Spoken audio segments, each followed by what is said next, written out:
الله نحمده ونستعينه ونستغفره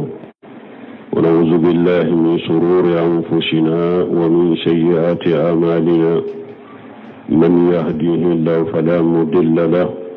ومن يضلل فلا هادي له، وأشهد أن لا إله إلا الله وحده لا شريك له،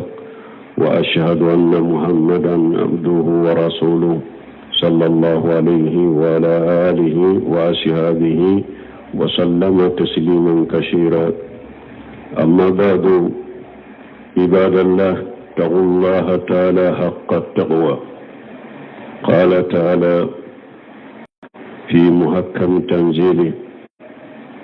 فالآن باشروهن وابتغوا ما كتب الله لكم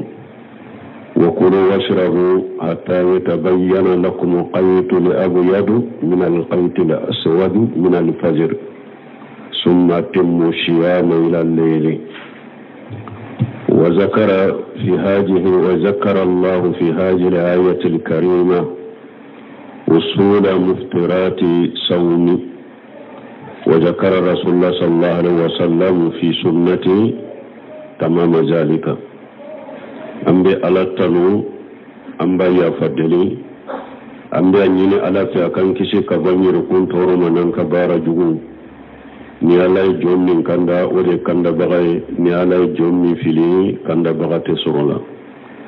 Ambe sere ya masite minni bato ci la makka kani ala kelempewte je nyogonte ala la. Ambe sere ya muhammad wala ka jon wala ka kide ndo kisini nema baka ana ka dunkew ana ka sheybaw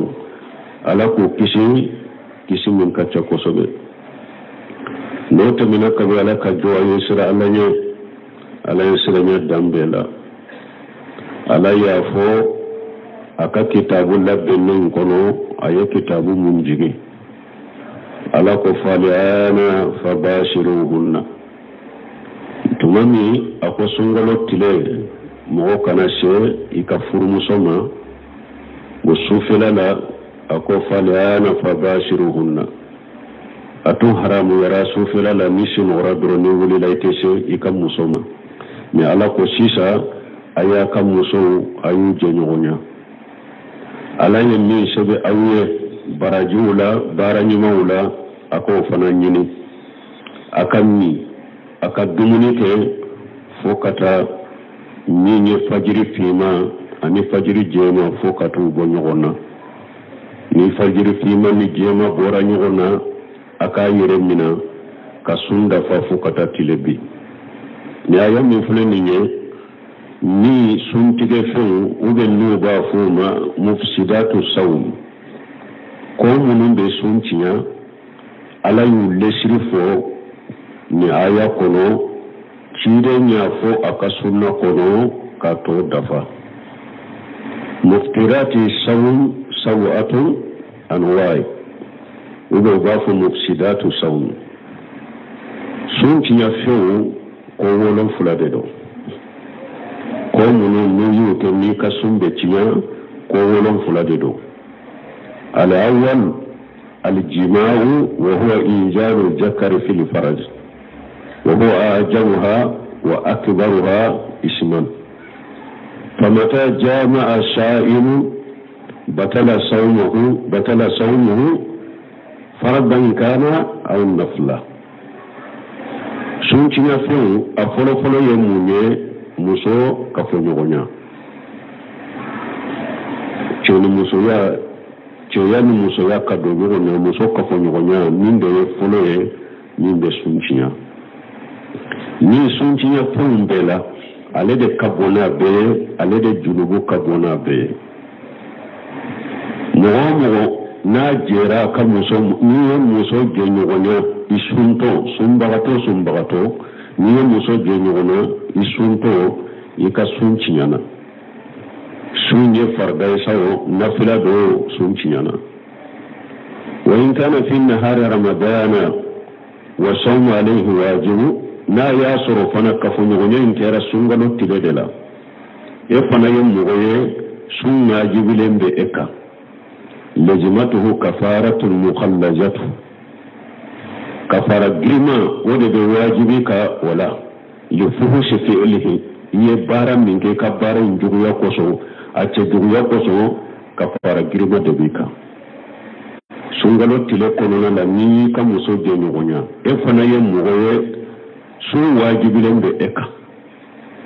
kafara girma da bika wa hiya itiqu raqaba fa in lam yajid fa siyamu shahrayn mutatabi'ain fa in lam yastati fa it'am 60 miskina kafara girma ye munye ni mo ni muso de nyonya sungalo tile la ka soro sun wajibi lembe eka sun kinyana ni sungalo temena ibasara kafara girman bika kafara girma ye jumaye ibe jonka horonya ni ma jon soro ibe min ka horonya ibe kalo fula su kutugu nyogona itemni uni nyogonche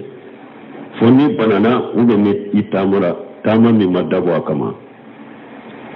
kalo fula ibe su kutugu nyogonya ode ya kafarai hadisa sahalen nanan ni na buhari muslimu kono hadisa min kajja kosobe wanda ya soro ya tama dende ebe tama denya dela isun todo anko tama de summa wajibi ka meni yere kombe se kasu isunna ebe tama denya dela ijera imuso nofe sungalo tilela kafarate kade mi ka sunchinya na ibasara me kafarati ka paske tama denya la summa wajibi ka me mu'min te tama denya la summa wajibi lambaka no de kafa nyugone inte sungalo tilela sunchinya na junubu bala bi ala ya fadeli ala ka ya fama ni sungalo temena awa summin cinyana abasara kafara girman baka ni ne foloye asani inzalu limani bi iqtiyarihi bi labs aw dam aw taqbil aw istimna'i aw nahwi zalika sun cinya fen fulana oyede lawaji ka bo mogola ni damuye ni lawaji borila iyere tugu iyere de kera sababu fo lawaji borila obe suncinya misali la eye muso de ambrase ube ye muso de minaka bishi ube eyere de yetilon ke keni yere ye fo ka damu soro kallawaji bo wani nunu na nyogono ni yere koni kera sababu ye doro fo ye damu soro kallawaji bo yere la suncinya na منقصه لأنها من السهوة التي لا تصح صوم إلا باجتنابها parce la wajib boli ni damu ye o ye damu de damu ni fo sumba ate sunte seka sahabada fo sumba to kire korosama لحديث القدسية حديث قصو حديثا ni ala yere ya hadisa info no ba ko hadith القدسية ala ko hadith القدسية kono yada ta'amahu wa sharabahu wa shahawatahu min ajli ala ko sumbakato aba ka dumuni to ka kan ni jito ka kan nin dumuna ka damu to ni ala kama ni hadisa de yedere dayo mo ni iyere kera sababu kala wajibu ni rela ka pendo ke foye damu soro la wajibu rela sunciyana ne ni ku muso ni ka ko nyamba ke kafarata ikade me sun ko ni betiya akere muso ambrase akere ya mina de sawa akera yirge tilunke tini yire sa fokal da musoro kala wajibu ila sunciyana ni ne fulane ni sungalo tamina ibasa ni muwami ni muso ambrase jima boyla da mu masoro la wajibu boyla sunte ciyade ni la wajibu ila ni da mu ni de sunbe ciya o ni mugo shigora de sungalo tilela yadara ka sinogo de e shigora ko eni muso jera la wajibu borila wote ka sunciya ibe janaba de ko ola parce que sino bagato iti yere sagola iti yere bolo ni la wajibu borila sino de la isogora ko ni muso jera damu isoro la wajibu bora kito sino de la wote sunciya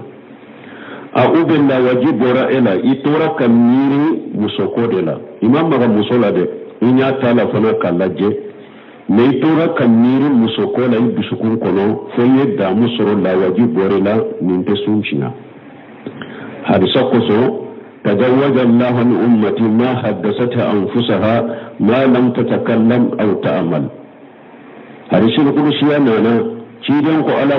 كو ألت من أكم منتو إذا كفر من مير من بئن من كن إذا كمير منا إد سكون كنو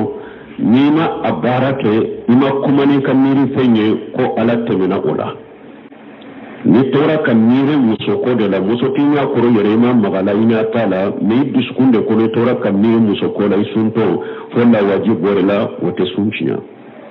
parce que hadisi no ko dishela ala ko nyen ni e wan ni kono na kamire ye ni ma kuma fo ima ke waleke ko ale ala temena ola donc ninde fulane ninde sunchinya kala wajib borela ni damu asagana الأكل والشرب وهو إيصال الطعام إلى الجوف من طريق الفم أو الأنف أيا كان النوع المطعوم أو المشروب سبنا مني دمني وبكمي دمني يعني ميني وبسونجنا وإذا هذا مدين كدمني دوكا لا سيوكا كونولا وبكجيني akashe ikonoma akera sawo dumuni ndona ni dade uga dona ni nunde akera sa mife ndona ni dade uga dona ni nunde katashe ikono sunchiana awa min dunfe akera dunfe sugu akera mife sugu na koni dona ni dade kashe ikono la sunchiana alaka aya koso wakulu wasrabu hatta yatabayyana lakum qaytul abyad min al-qaytil aswad min al-fajr parce que ala ko yinni akadumuni ke fo fajiri jemani fajiri fima ka bo nyogona donc ni aya ya yira ka fo min yedumuni nye ani nini o be sunchinya wo abo chogola ka fendo tonni innu kono fo akatase ikono ube ka fendo doni nuni akatase ikono o be sunchinya laqitu bin sabra ka hadisa koso tumanna yasalli jita ciiden ko baaliga filistin saatu illan takuna saima akunni be ji sama kadoyin nun kono a sama kata kosobe fonna ya suru isuntodo ne ya yira na konni femmin donnanin nunye a sera kono la ko obe sunchiya donc mi feo akera mi feo sugo dunfe akera dunfe sugo na donnani dade uga donnani nuye kasi kono la sunchiya ika sunchiya na ni sungalo tamina ibasara ninde sabanai arabi nanina wama bimana li akli wa surubi كالإبر المقدية التي يستغنى عن الطعام والشراب ناننا من بدون ما نتفرق لا وبفن من بدجي ما نتفرق لا كم صرمو كم صرمو نغنو ni dɔgɔtɔrɔw ko pikiri ni dɔgɔtɔrɔw ko nin pikiri a bɛ ji palasi ta farikolo la a bɛ dumuni palasi ta farikolo la ou bien ni sɔrɔ min filɛ nin ye a bɛ ji palasi ta farikolo la a bɛ dumuni palasi ta farikolo la o pikiri sugu o sɔrɔmu talen o bɛ sun tiɲɛ parce que o bɛ komi nini ni dumuni de sɔrɔmu n'i y'a dɔn yɛrɛ la n'a bɛ ji ni dumuni palasi ta farikolo la pikiri n'i y'a ta n'a bɛ ji ani dumuni palasi ta farikolo la i sunbagatɔ ka nin ta a b'i ka sun tiɲɛ nin de ye naani n'a ye mais pikiri ni a tɛ ji ni dumuni palasi ta farikolo la ou bien n'o ko sɔrɔmu sugu min a tɛ ji ni dumuni palasi ta farikolo la baasi t'a la i ko sɔrɔmu sugu kɛ baasi t'a la i ko pikiri sugu kɛ pikiri minnu bɛ kɛ hadamaden na dɔrɔn furu ka fari bɔ ɲɔgɔn na ou bien fari kalayalen don k'a suma a tɛ ji palasi ta farikolo la a tɛ dumuni palasi ta farikolo la o pikiri sugu a kɛra farikolo yɔrɔ la o tɛ sun tiɲɛ nin de ye naaninan ye duurunan ikhraju dammi bil hijamati ka joli bɔ i yɛrɛ la ni bɔnbɔtu ye i sunbagatɔ n'i bɛ bɔnbɔ tu yɛrɛ la ka joli bɔ i yɛrɛ la o bɛ sun tiɲɛ o delila ye mun ye ciiden ka hadisa kɔsɔn aftara li hajin wal mahjum a ko bɔnbɔ tunna min na a sun tiɲɛna min ye bɔnbɔ in tu a sun tiɲɛna ni hadisa rawahu al khamsa hadisa duru nye hadisa yumbo hadisa kitabu duru nye hadisa yumbo bombo to puru ka sunchiya kuma chaman bala doni ke baga golo ne akuma sahalen de fule doni ke baga ka sigali ko fe ni sabati wodo fule ni nyafu ni ye bombonto yinde duru ne ye bombonto yerela abe ka sunchiya doni ko abo chogola ni ye dole chaman bo yerela joni minde ko ni bombo tuna mo la joni minde bo no nyona borila ko yere yo go yere la o be sunchi misali la ni bana bagato be ko fo joli do ka bo ela ka do bagato ina o joli bo sugu o be sunchi na doni ko ko ni bana bagato be se ka sufela kono ababila ni ye sunchi ge ibe joli di ni bana bagato ni bana ka gele atese ka sufela makono joli bo yere la ni kami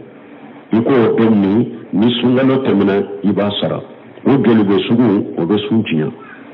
parce que ya kiya su kata bobotuna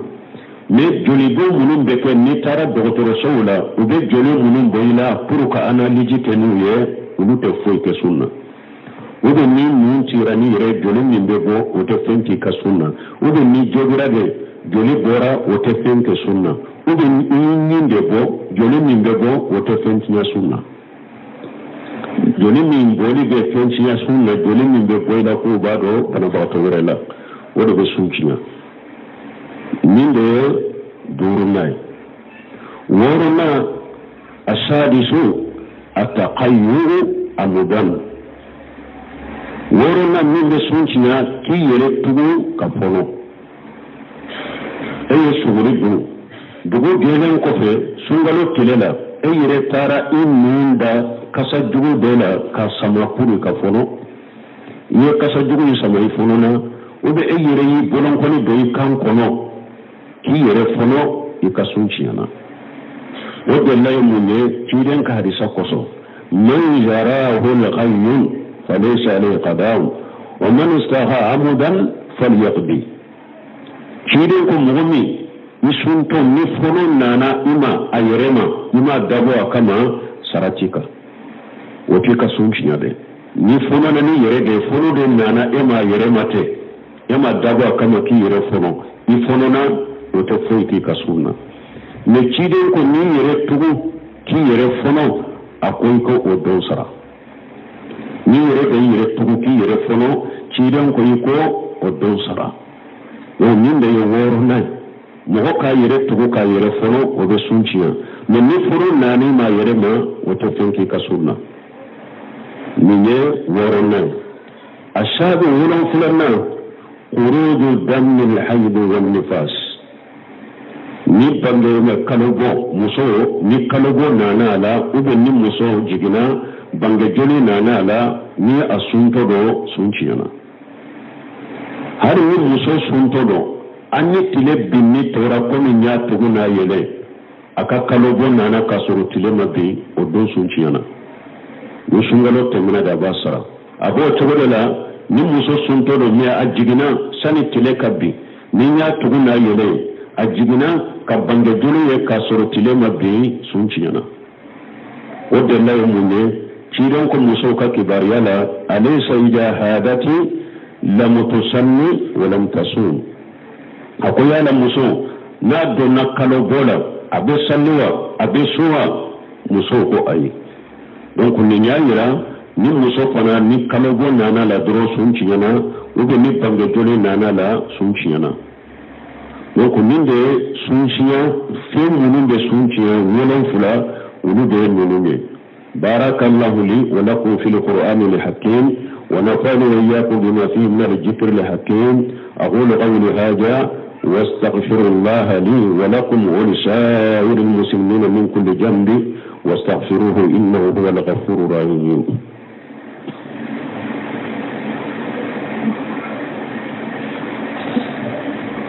الحمد لله رب العالمين والصلاة والسلام على نبينا محمد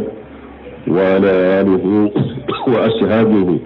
وسلم تسليما كثيرا أما بعد وهذه المفسدات لا تفتر لا تفطر الصائم إلا بثلاثة شروط. أحدها أن يكون ذاكرا، أحدها أن يكون عالما ذاكرا مختارا، أحدها أن يكون عالما بالحكم وعالما بالوقت. بل ما فلك من سنشيا فمولو فلم يفو ni bange joli borala ani ni kalo go joli ni unu borala wori puri ka sunka ciyan fo sarati sabade bala an fune ka suntide fusunciya fumwono fulam yufo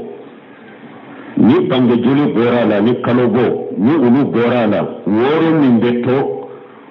puri isunka ciyan sarati sabade bola o sarati sabab dola kele munye akasoro eye sunchinya femmin kenni woro ina iba kiri do iba do o sunchinya fendo misali la min mo minye bombon to ayirela bombon to ni ko fe kabato e mo do ko e mo ko karasa sungalo tewa e sunni tewa ko oho ako dunye bombo to ayirela ikon ne tunta do ko bombo to be sunchinya o fente kasunna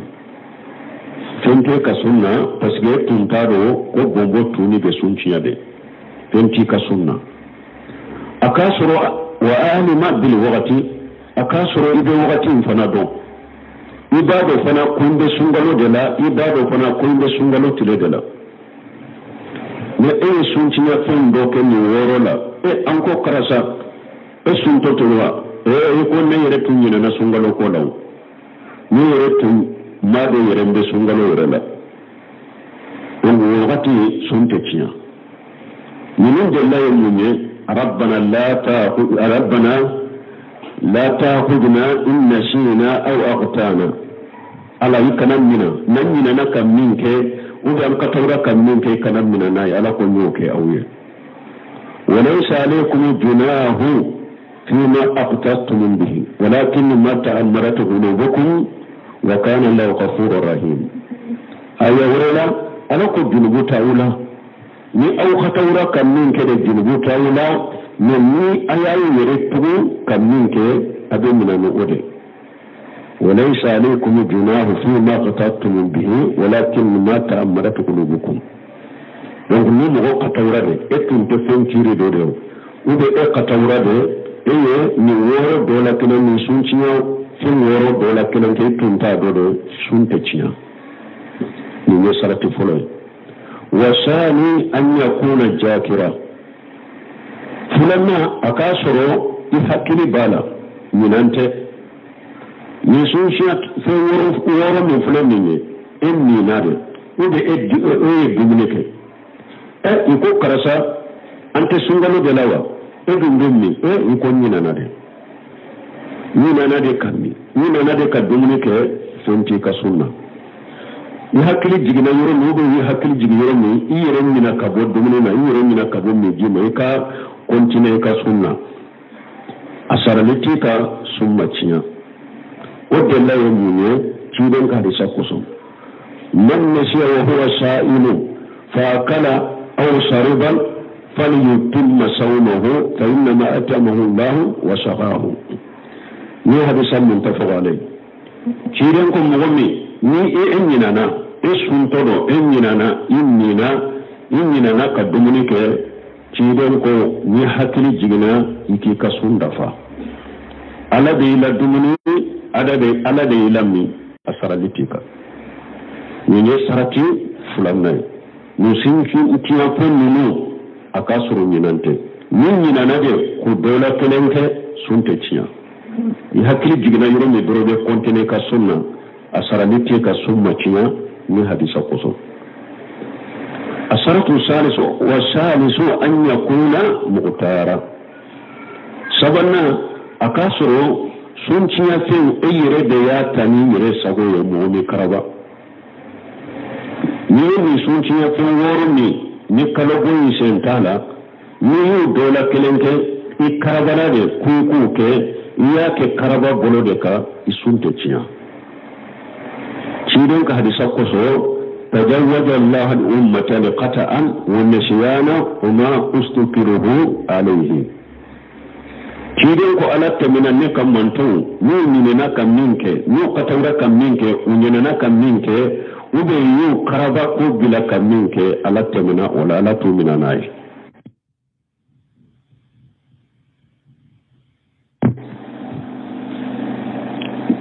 ni karabara de jawkuwa inni ni manni isuntolo sungalola dori karaba inni ni manni jinni bifa ule mbibugo ibada tuwi beshaki bugo pana bugo ni beshaki bana ni nan nin kande ka fente ka sunna ibe kontine ka sunna fentala ube ikarabara de kika dumuni ke ni manni dumuni ndu sambi fa isuntolo fana eyire bado fana munu min kuma fo beshaki fa fana isunto iye dumuni ke ninde ka fenti ka sunna parce que karabara de wala sunchiya fenwolo fulan woro pour sun ka tiya ni sarati sabade bala akasoro ibado akasoro munante akasoro fana ya kini re sagode yi makaraba ne niya ke udola kelenke ta do de sunte tiya ni udola kelenke nyina na de sunte tiya ni dola kelenke karabalu golo de ka sunte tiya ni ne ka furato ni nyaka ote sunchiya ka furato ni tiro kono ote sunchiya anko ka furato ni mun kono wode be sunchiya parce que nous ani da nonu de ye yoro ye ni fen min dona nu ye ka se kono la ni sumbe tiya me yinu ewa ni nye ewa itiloye ibe se ka furato na kono hari ne ya da musore gono kono fenti ka sunna ni dimi be min na nye fo bu bolo ibe se ki ka furato ni nye ka hari ne ya da musoro ika gono kono fenti ka sunna sungalo tile muma ibe se ke gese kene do gese jalan do gese ka ke de la tala ko su gese kene kana ke de la tala ibe jimi do ida kono ka muguri o ka kene gese o jibe do da kono ka muguri gese kene o be se ka mun cinya sunna gese te foisi na sunna e sungalo tile kuru kara ibe se ka gese ke mun ba fo fana ko sun ba to e wadda kasaka di alayka ni da gese alar mako be da kasam minna ani kasam minni gese go wudi ko kelawte sungalo tile mun ma ibe se ke da gese ba sitika gese ko loke ni ka parfum ki yerela ibe se ka ke ba sitala ka wusula inde ka soko no ba sitala isumba to be se ko ke mugo ko ikani dade do sisila kasama ube ikani nunde do sisila kasama kati kono ne ibe wusula mun ke so kono ube parfum ba sito ulula ulute sunchiyo ibe se ki nimbo ni sumba to ibe se ka nimbo dumuni tabula musumunu be dumuni tabi ni sunto ibe se ka dumuni nene ka bayin men ka ko balo ga tala ida tu ate fonke sunna shaykhul islam ibn taymiyyah yo kitabu dilal men ka risalatu haqiqatu shiyam abin nunun de bangi akono ka fu nunun ni fle ni ne nunun te sunkiya ni kayiro do jogone iwe fura kala har ni furayin do nani jogili woye katika kono te sunkiya nunun ye penye ute hada maden ka sunkiya donc ambe ala deni sungalo temme ko nyuma alaka o kanye ka kene yadda ma kono ani dusun kalashi ambe ala deni anka jamana alaka suma alaka jamana ndeme jamana de jogu munun na be fitene munun na be balawu munun na alaka jamana nyombo ala ربنا آتنا في الدنيا حسنة وفي الآخرة حسنة وقنا عذاب النار ربنا لا تزغ قلوبنا بعد إذ هديتنا وهب لنا من لدنك رحمة إنك أنت الوهاب وآخر دعوانا أن الحمد لله رب العالمين لله نحمده ونستعينه ونستغفره ونعوذ بالله من شرور أنفسنا ومن سيئات أعمالنا من يهديه الله فلا مضل له ومن يضلل فلا هادي له وأشهد أن لا إله إلا الله وحده لا شريك له وأشهد أن محمدا عبده ورسوله صلى الله عليه وعلى آله وأصحابه وسلم تسليما كثيرا أما بعد عباد الله اتقوا الله تعالى حق التقوى قال تعالى في محكم تنزيله فالآن باشروهن وابتغوا ما كتب الله لكم وكلوا واشربوا حتى يتبين لكم الخيط الأبيض من الخيط الأسود من الفجر ثم أتموا الصيام إلى الليل. وذكر الله في هذه الآية الكريمة أصول مفطرات صوم، وذكر رسول الله صلى الله عليه وسلم في سنته تمام ذلك. أمبي على التنو أمبي يفضلي أمبي أنيني على فيكان كشي كبامي ركون تورو منان كبارا جغو ni alay jommi kanda ore kanda bagay ni alay jommi fili kanda bagate sorola ambe sere ya masite minni bato ci la makka kani ala kelen tawte je nyogonte ala la ambe sere ya muhammad wala ka jon o ala ka kiden do kisini nema baka ana ka dunkan ana ka shebon ala ko kisi min kacca ko sobe no tamina ka ala ka jo ayi sira ala nye ala yisiranya dambela ala yafo aka kitabu labbenin kono aya kitabu munjigi ala ko faliana fabashiruhunna tumami ako sungalo tile mo kana